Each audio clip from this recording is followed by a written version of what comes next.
You could see that Trump was attractive to people because of his entrepreneurial background and the fact that he was an outsider, and his appeal to people's sense that things had developed at the managerial state level far too far and that needed to be disrupted.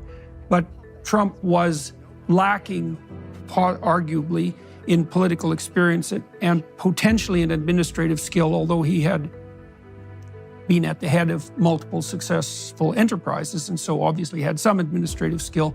I think people are attracted to DeSantis in part because he has that toughness of temperament that's characteristic of Trump, but has a better track record in terms of administrative ability.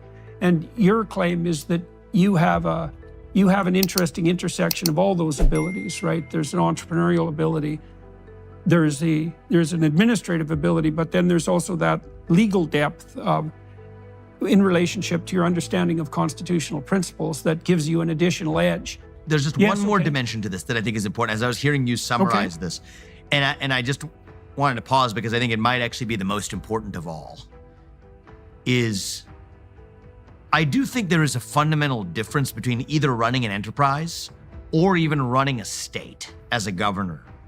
That is a requirement of certainly the US president in the moment we live in today, is I think an ability to articulate and deeply believe in a vision of what it means to be a citizen of this nation.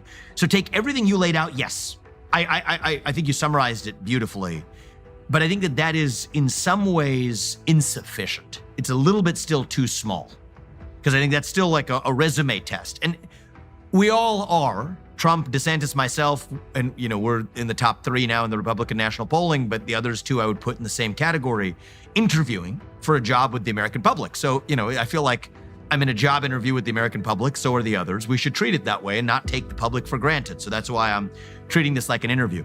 But I think there's a third element that goes beyond just that descriptive and interestingly detailed account that you and I just went through, is this more foundational ability to articulate and believe in a vision of where we are going. And I think this is a big difference for me, and this is a generational difference, I think, Dr. Peterson. I think this is what is allowing us to reach young people in this campaign in an unprecedented way for the Republican Party. Part of that's we're using podcasts, but part of that is just the message, is that young people are, as you and I have talked about last time, hungry for a cause, hungry for direction and purpose. And what I see in the rest of the Republican Party, I'm not going to speak about any other field here, but the Republican field, what I see is a group of people who are habitually running from something. I am in this race to start leading us to something, offering an actual affirmative vision of our own.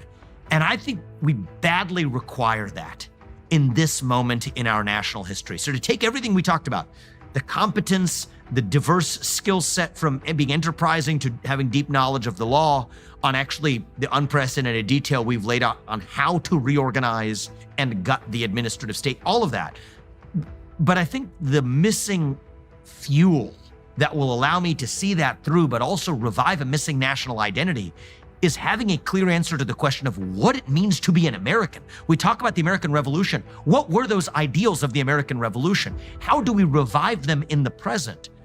And I think we're seeing that in some ways where, look, to get on the Republican debate stage, one of the requirements was 40,000 unique donors, right? The former vice president of the US just met that requirement, I'm told, in the last 24 hours. We're at over 70,000 unique donors. I've never had a political donor in my life. We didn't begin this campaign with any donor lists, but the beauty of this is 40% of those donors are first-time ever donors to the GOP in any form, and most of them are relatively young, actually. So that says something about one of the missing gaps. When I think the most important thing that I want to be saying that I did for this country when I leave office in January of 2033, that's 8 years from now. My older son won't even be in high school yet. Probably the most important thing I want to say is that we revived national pride in my 2 sons and their generation And I think it does take someone probably of a different generation. I'm the youngest person ever to run for president in a major political party, but not just of a different generation, but of a different generational view that we're actually standing for an affirmative vision of our own rather than just tearing down the vision of the other side. And so I just wanted to pause to say that because I think of all the things we talked about, that's probably the most important actually.